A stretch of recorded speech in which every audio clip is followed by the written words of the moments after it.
Estudo do Evangelho segundo o Espiritismo. Capítulo 13.1.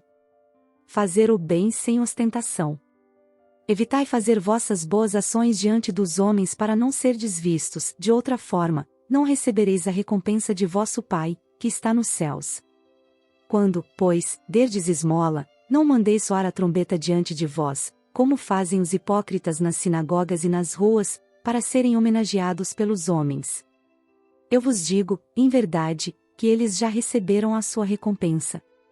Mas, quando derdes esmola, que a vossa mão esquerda não saiba o que faz a vossa direita, para que a vossa esmola fique em segredo e vosso Pai, que vê o que se passa, vos dará recompensa. Mateus 6:1-4. Fazer o bem sem ostentação é um grande mérito, esconder a mão que dá é ainda mais meritório. É o sinal incontestável de uma grande superioridade moral, pois, para ver as coisas de uma forma mais elevada do que o comum, é preciso fazer abstração da vida presente e identificar-se com a vida futura. É preciso, numa palavra, colocar-se acima da humanidade, para renunciar à satisfação do testemunho dos homens e esperar a aprovação de Deus. Aquele que preza a aprovação dos homens mais do que a de Deus prova que a vida presente vale mais para ele do que a vida futura ou, até mesmo, que ele não crê na vida futura. Se ele diz o contrário, age, no entanto, como se não acreditasse no que diz. Quantos há que só fazem um benefício, se o beneficiado divulgar de forma ampla, que dão uma grande soma à luz do dia, mas que não dariam uma moeda sequer de forma discreta? É por isso que Jesus disse: os que fazem o bem com ostentação já receberam a sua recompensa. Na verdade, aquele que busca a sua glorificação sobre a terra, pelo bem que faz, já se pagou a si mesmo. Deus não lhe deve nada, só lhe resta receber a punição pelo seu orgulho. Que a mão esquerda não saiba o que faz a direita é uma metáfora que caracteriza admiravelmente a beneficência modesta, mas se existe a modéstia real, há também a falsa modéstia, a simulação da modéstia. Há pessoas que escondem a mão, tendo o cuidado de deixar perceber o que fazem. Indigna paródia das máximas do Cristo. Se os benfeitores orgulhosos são depreciados entre os homens, muito mais o serão em relação a Deus. Esses receberam sua recompensa na terra. Foram vistos, estão satisfeitos de terem sido vistos, é tudo o que terão. A beneficência sem ostentação tem duplo mérito, além da caridade material, é igualmente caridade moral, pois contorna a suscetibilidade do beneficiado, fazendo-o aceitar a boa ação sem que o seu amor próprio sofra com isso e salvaguardando a sua dignidade humana, pois este aceitará um serviço, que não aceitaria como esmola. Ora, converter o serviço em esmola, pela maneira como fazemos, é humilhar quem o recebe, e há sempre orgulho e maldade em humilhar alguém. A verdadeira caridade, ao contrário, é delicada e habilidosa para ocultar a boa ação e evitar até as menores possibilidades de melindre, pois todo choque moral aumenta o sofrimento provocado pela necessidade. Ela sabe encontrar palavras doces e afáveis, que colocam o beneficiado à vontade em face do benfeitor, enquanto a caridade orgulhosa humilha. Allan Kardec. Comentários.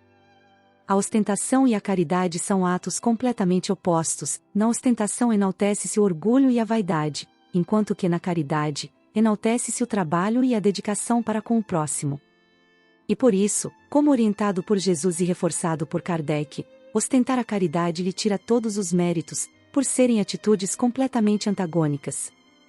Isso então significa que temos que esconder a caridade? Negar o espiritismo em público?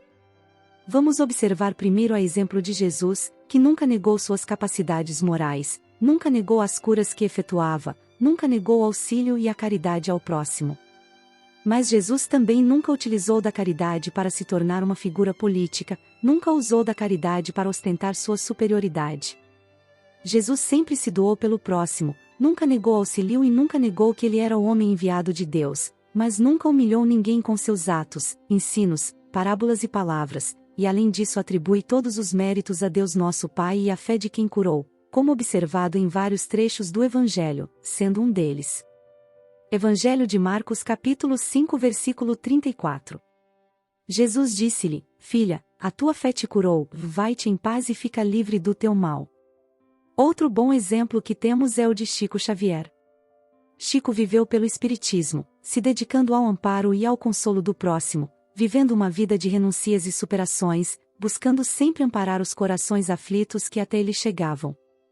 Chico escreveu mais de 400 obras ao lado dos bons espíritos que com ele estiveram, teve seu nome colocado em todas essas obras, ficou conhecido por suas psicografias, cartas consoladoras, e suas obras, mas nunca retirou um centavo para si, nunca humilhou seu próximo para divulgar seus livros, nunca nem mesmo clamou os livros de seus, tendo a humildade de se reconhecer como uma simples ferramenta de trabalho para os espíritos do bem, dedicados ao amor que Jesus ensinou e exemplificou.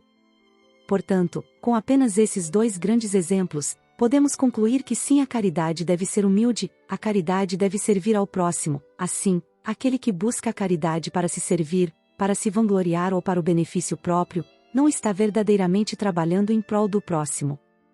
A caridade não deve ser escondida embaixo dos tapetes e trancada a 7 chaves, mas deve ser a candeia em cima do alqueire, que ilumina por onde passa, sem humilhar.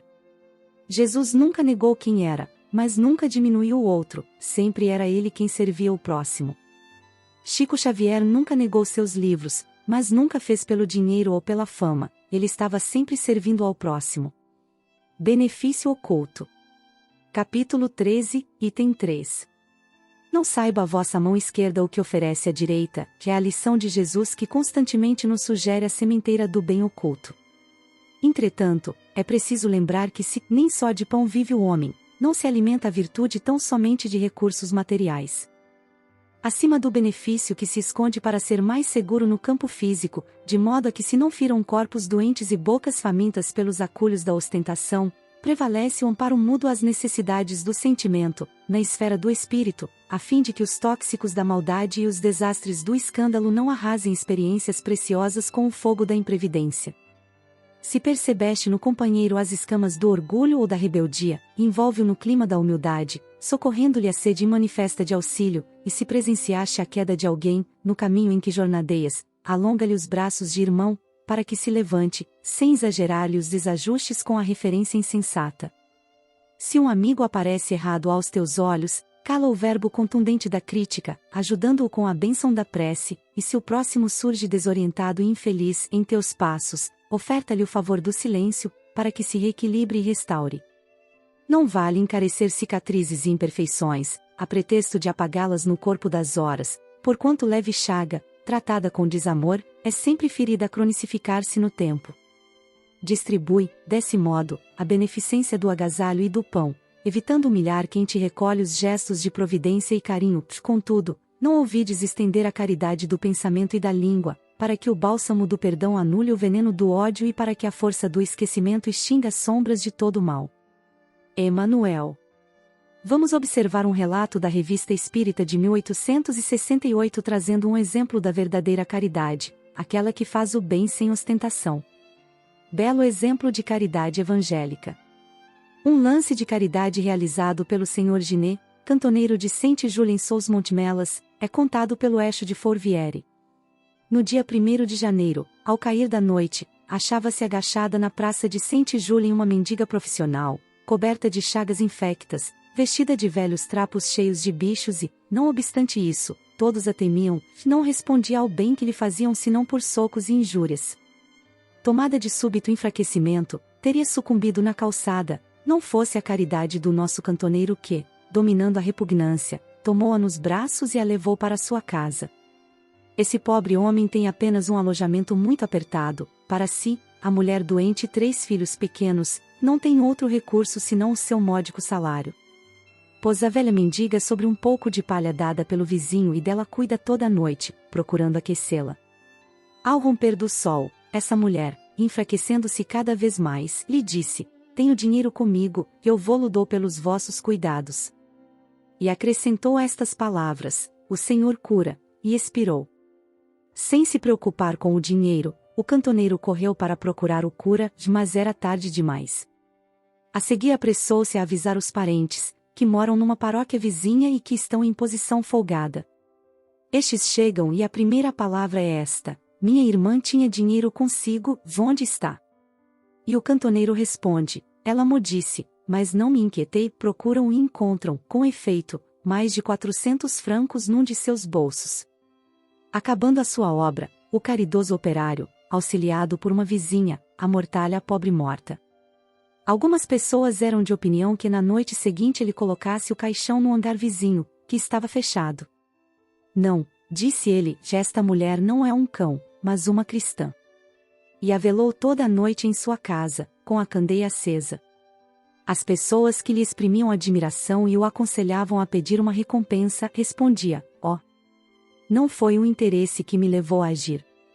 Que me deem o que quiserem, mas nada pedirei. Na posição em que estou, posso encontrar-me no mesmo caso e seria muito feliz se tivessem piedade de mim. Que relação tem esse fato com o Espiritismo? Perguntaria um incrédulo. É que a caridade evangélica, tal qual a recomendou Cristo, sendo uma lei do Espiritismo, todo ato realmente caridoso é um ato espírita, e a ação desse homem é a aplicação da lei de caridade no que ela tem de mais puro e mais sublime, porque ele fez o bem, não só sem esperança de retribuição, sem pensar em seus encargos pessoais, mas quase com a certeza de ser pago com ingratidão, contentando-se em dizer que, em semelhante caso, quereria que tivessem feito o mesmo por ele. Este homem é espírita? Ignoramo-lo, mas não é provável. Em todo o caso, se não era pela letra, era-o pelo espírito. Allan Kardec. Base bibliográfica. O Evangelho segundo o Espiritismo, Allan Kardec, capítulo 13, item 1. O Espírito da Verdade, autores diversos, F.C. Xavier Osvaldo Vieira, capítulo 79. Revista Espírita, ano 11, outubro de 1868. Allan Kardec, Variedades. Belo exemplo de caridade evangélica.